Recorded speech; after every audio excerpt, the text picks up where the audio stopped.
Have you ever felt so close to God that you could do anything? Like that nothing could stop you? That was the garden. But times 1,000. Every day, walking with God in the cool of the evening. We would meet God, and He would tell us things. He would tell us things about who we are, and He would speak identity and life over us, and His love. And He would even show us silly things like animals we had never seen before, and plant species that we never saw either. And I remember that night on our way to meet God in the cool of the evening, and my husband said that maybe we should walk by that tree. That tree. And I remembered what God said about that tree. The tree in the middle of the garden. That was the only tree that we were to not touch or eat. And if we would die. And I remembered God's voice so clear, so gentle, but yet so true and so just. And I thought, we must listen to that voice. But then all of a sudden, this other voice came from above me.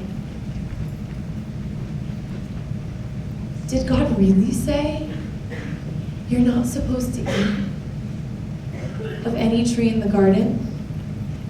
And I told the serpent, no, we can eat from any tree in the garden, but the tree that's in the middle of the garden, the tree of knowledge of good and evil, we were not to eat from that one, or we would die.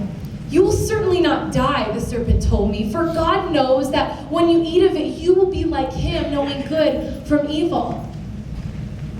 And do you know what happened to me in that moment? I completely believed Him. And something happened in my heart. It hardened and almost twisted at the same time. And I thought, He was right. I'm sure it would be fine if I just had a couple of the berries from the tree of the knowledge of good and evil. I'm sure God wanted me to be like Him. And so I looked back and I saw the tree. It was so distinct from all the other trees. Its trunk was wide and its branches twisted in on each other, and its leaves hung low to the ground, from which fell these little berries. And I picked a couple up, and I handed some to my husband, and we ate. And at first, nothing was different. We just ate it. There was no lightning bolts or earthquake. But then I had this thought. What are we going to do if God finds out? What are we going to do if God finds out that we ate and He commanded us not to eat? And then I looked at my husband, and for the first time I saw him and he saw me, and we were naked. And we didn't even realize it before that point. And all I could think of was His command, if you eat of the tree, you will die. And all I wanted to do was run away and hide. And so I gathered some leaves up and I was covering myself. And I experienced something for the first time I had never experienced in my entire life. I experienced fear that day. And I knew I was going to die. And then came God. And He said, did you eat from the tree that I commanded you not to eat from? And of course, we told Him that we did. And He said that we had to leave the garden forever. And as I left the garden that day and I looked back, it was almost as if the glory and the colors and the vibrancy of it all just began to fade. And the doors to paradise shut, never to be open again. I thought I was going to die that day. But I didn't. And I'm still here. And a lot has changed since then. Our lives are completely different since when we lived in the garden. Adam and I have worked long and hard to raise our family, to put a roof over their heads and to feed them. And let me tell you, I have had my share of disappointment. And I have had my share of pain.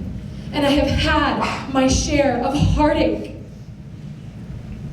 And I can tell you that in the middle of my worst moment, in the middle of the moment where I messed everything up, and I felt the weight of humanity on my shoulders, when I understood for the first time what sin actually meant. It actually meant death for me.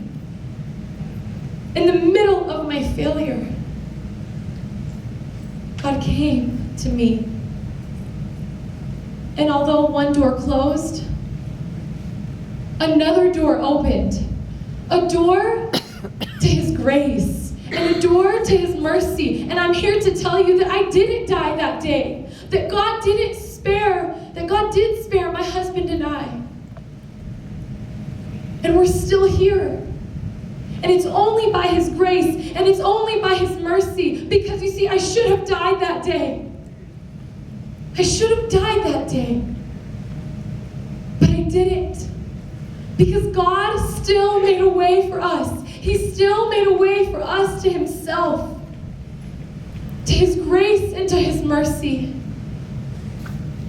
And no, my relationship with Him isn't like it was in the garden, and oh, what I would do to go back to that. I would do anything to go back to that. But I know that God has been with me since the beginning. And He's still with me. And I believe that no matter what happens, that He always will be.